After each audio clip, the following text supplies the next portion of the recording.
Welcome, everyone. This is the Putting It Into Practice blog, and we are interviewing author Rachel Starnes today. Hi, Rachel. Hi. Tell us where you are. I am in a little temporary house in Key West, Florida right now. Awesome. And you're awaiting a move to not too far down the road. Yeah, we're going to be moving on to base housing here in Key West, and we're very excited to finally have bedrooms. It's going to be fun. I have two little kids, so it's very crowded right now. Yeah. And an iguana that hangs out in your And backyard. an iguana, yeah. Wonderful. So I am moving also, which means that your beautiful copy of your book is at my other location, but you have it with you. Can you hold it up, please? So we're going to talk about The War at Home today, which is a memoir that Rachel wrote, and I was very lucky to get an advanced copy of. So just start us out by way of orientation and tell us what inspired you to write this memoir. Sure. Well, I'm married to a U.S. Navy fighter pilot, and a lot of that experience, we've been married about 12 years now, which is pretty much the exact time of his service as well. Mm-hmm. A lot of that experience has been moving constantly. It was every 8 months for the first 3 years of flight school, and then it's settled down into a routine about every 2 or 3 years we pick up and move. And what that started to feel like for me over time, for him it was like a very logical accretion of rank and responsibility. But what that began to feel like for me was just starting over again and again and again, getting erased in the process. There was so much that just wasn't coming together in a way that I could see. So I felt like I had this sense of urgency about writing it all down to see if there was a through line and if I was making, what kinds of progress I was making, if I was, carving out a foothold for myself like I hoped I would be.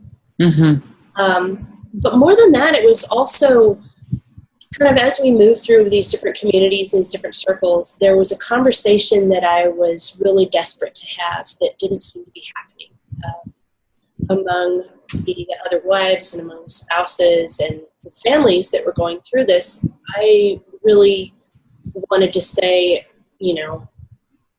I needed a space to ask some questions like, how are you dealing with this? Does anybody else find this hard? Does anybody else struggle to figure out what you're going to do to string a career together and make it through? What about the times where you're not doing so great? And the things that I found were that a lot of the kind of official channels for conversation were very invested in this idea of preserving the corporate image of we're fine, we're absolutely fine, we're fine. And that was tough because what I found was that when I would make friendships and, we'd be in private and there would be a couple of beers, then it would come out like, no, I'm not fine. I'm struggling. I'm wondering where my sense of self has gone. This requires so much of me logistically that I feel like, what am I besides a professional mover? What do I do beyond coordinating all these logistics? Because truthfully, they're gone for a lot of it. So I wanted to write as a primary source from that community and to give voice to that experience, because what I found is that it's one that a lot of people assume they know about and will even write about or give voice to that community, but in one dimension and often with cliche. And so I say that because I want to make a very clear distinction there between being a direct source from and a primary source from that community versus being a voice for that community. Because all the experiences are so completely different and we have such different coping mechanisms and backgrounds. It would just be folly for me to claim to speak for anybody else. Yeah, that's great. That's very well put. Thank you. It never ceases to amaze me what, the common ground of what motivates all of us writers, and it almost always starts with we're looking for something and we're coming up short. So we have to make that something. Yeah, definitely. and your memoir does that. So I'm so excited that it's finally out in the world and that it can start to answer those questions for other people. So as you know, a big part of what I do with my blog and my offerings is help other writers learn how to represent themselves well and connect meaningfully online and in person. And we talked about it on the phone before your book came out.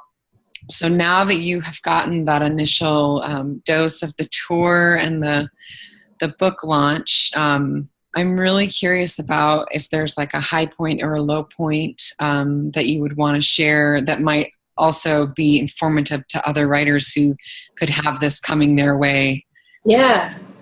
Gosh. I think when it comes to the tour, so much as when we're starting out as writers, I think there's so much where we try to help each other manage our expectations.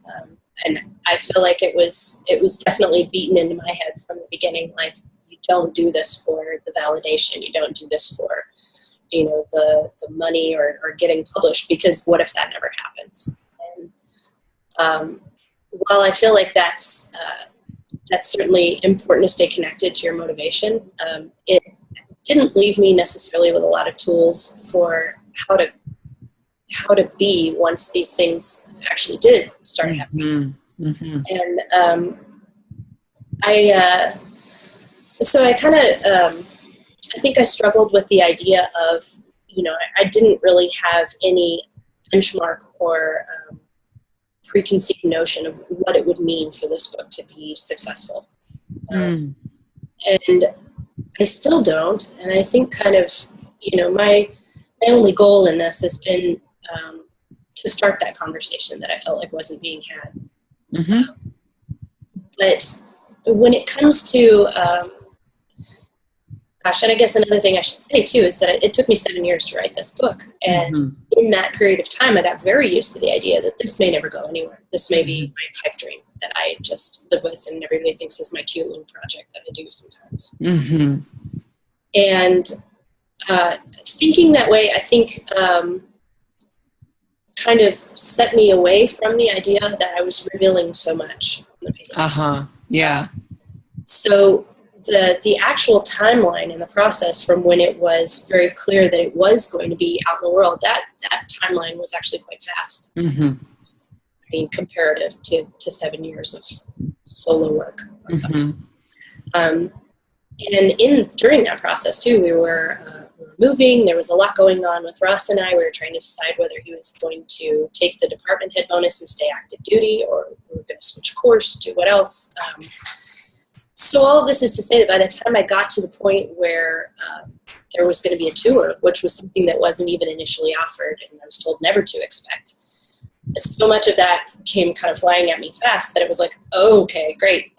This is wonderful. I should be happy. And I was, but I think I was also, I had a lot of anxiety going into it because I was realizing for the first time, wait a minute, like, I cracked it open and moved this one out. Like, what am I going to do when people interact with this book, not on the level of writers talking about craft, which is what I'm used to. I'm very thick-skinned when it comes to that.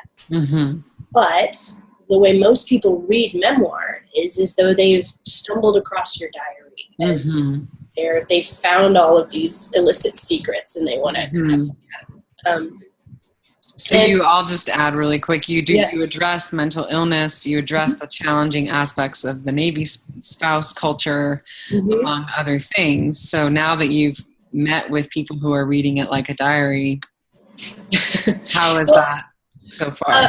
The vast majority of the response has been very kind and very supportive and wonderful.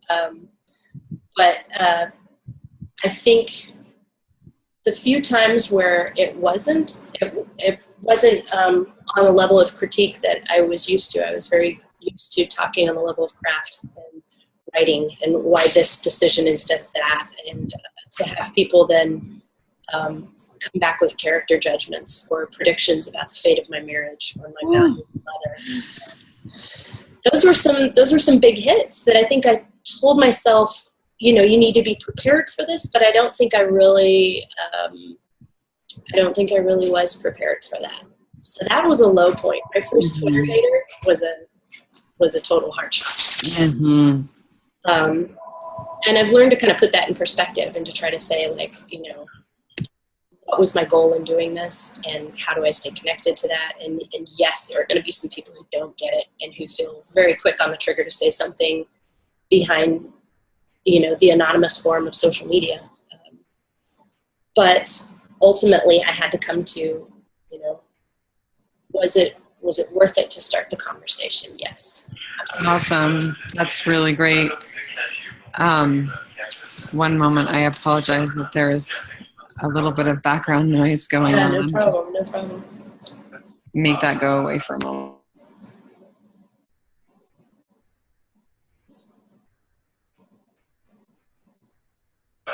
Okay, so one thing that I like to talk about in these interviews with everyone is what I call the tiny moment, because I am such a fan of flash fiction and flash nonfiction. And so this is like where there's anything's fair game. It can be from childhood or from something pertinent to your book, or like having an iguana in your backyard. I'm just going to say that because I don't get to say that sentence very often. But the idea here is to share a moment where there was a distinct before and after for you of, okay, this is a game changer, or this changes how I see the world. Yeah. I think I'd have to say that when we were living in Fallon, Nevada, my husband was an instructor at the Top Gun Tactics course. And there was an exercise that they would do where it was urban close air support. And they would have students in the F-18s flying over town. And it was a very small town, too, so there weren't very many physical landmarks. But topographically, it looks a lot like, I don't know, maybe Afghanistan. There's mountains and it's very few vegetation. It's a Great Basin desert. Mm-hmm. But what they were trying to do, they always had a scenario that they were working from, whether it was vehicles running around, different vehicles that may have a hostage, or maybe trading off a hostage between several vehicles. And the idea is to be up in the plane and be looking down through the FLIR and follow this story on the ground. Mm. And they're using fake electronic weapons for whether you drop ordnance or not. Mm-hmm. And talking on the radios with people on the ground who are also kind of spotting the situation. So this is what was going on. And at the time, I had two very small children. My kids are 20 months apart. So I had an infant and a very little one. And we spent most of our days inside. There wasn't a lot to do. There weren't many places to go. And I lived right next to, across an irrigation canal from a funeral home. And so out my living room window most days, I would watch the parking lot fill up with mourners, and and then periodically there'd be 18-wheelers that would come and deliver caskets, and my oldest would ask, "What are those boxes for?" And, but on one particular day, I had just watched a casket delivery. And I was nursing my younger son. My older son was playing, and I noticed that there were two pickups out on the canal. And it was people I knew. They were friends of ours. And I could look over the fence and wave at them, and they waved back. And what was happening is they were doing the urban close air support exercise. They had a fake hostage in the van, or in the pickup, and overhead was a student flying over my house and deciding whether to drop ordnance. Mm.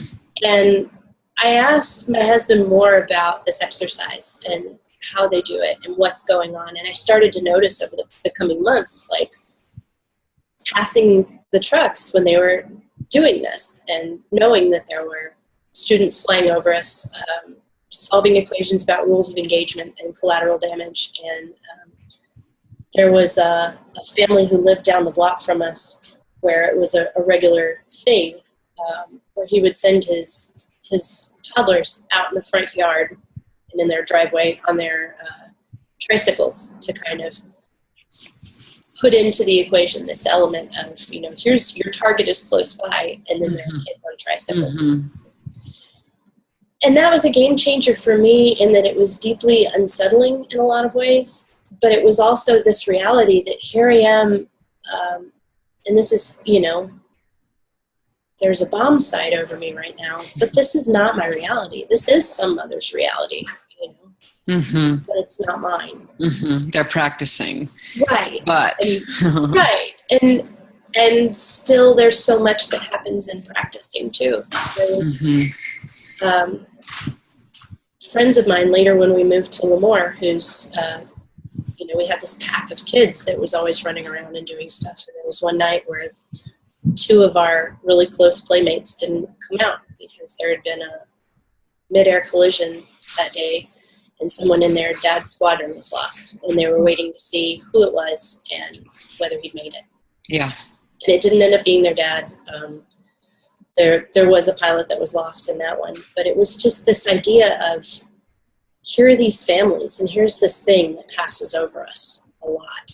This idea of loss and of training for something, but all of this is still not the actual. So there's such a wide margin for war that I think a lot of people consider, like, if you're not deployed in a combat zone, it's not really happening. So yeah, wow, thank you so much for that. That's definitely something I could maybe imagine. Well, of course, if you live on base, you'll be exposed to this sort of on the periphery, but that's not on the periphery. That's literally your yard. So powerful. So let's end by celebrating another author's work. Some book that you've read recently that just rocked your world, or that you, or maybe even not recently, but one that's your go-to of, like, you've got to read this book. Like, if you want to understand how my brain works or what I love about writing. Oh God. I love this. There are so many. I read a ton. And gosh, one of the big ones that I always tell people that they've got to read is What It's Like to Go to War by Carl Marlantes. Right now I'm reading All the Ways We Kill and Die by Brian Kastner. That's awesome. I'm really appreciating that one. And then kind of not in the war vein, but definitely how the way I wish my brain worked. There's a brilliant one. It's collections of essays by Elena Passarello. It's called Let Me Clear My Throat. It's all about the voice. And it's amazing. It's all these different angles of thinking about the human voice that you just never would have considered. And she's actually someone who was the first female winner of the Stella Scream contest in New Orleans. Her name Desire. Yeah. She was the first female winner of the Stella Scream contest. So that's amazing. Let Me Clear My Throat is what it's called. Okay. Yeah. Okay, great. That is great. And please hold up your book one more time, since I don't have it with me. So this is The War at Home, and You're Still by Rachel Starnes. And I'll link to your website. And you still have some events that we should just stay tuned to your website? Yes. Okay. The Fresh Air interview with NPR is up on the podcast link is up on their website. And there's going to be Army Wives Talk Radio Network. I'm going to be on that on August 29th, and it'll be live. So if I screw up, you'll hear it. We'll be rooting for you, and I will link to that Fresh Air interview as well. So how exciting. Good luck with the move and everything else, and thanks for your time. To you as well. Yeah, right? Thank you. Yep. Thank you, Rachel. Thanks.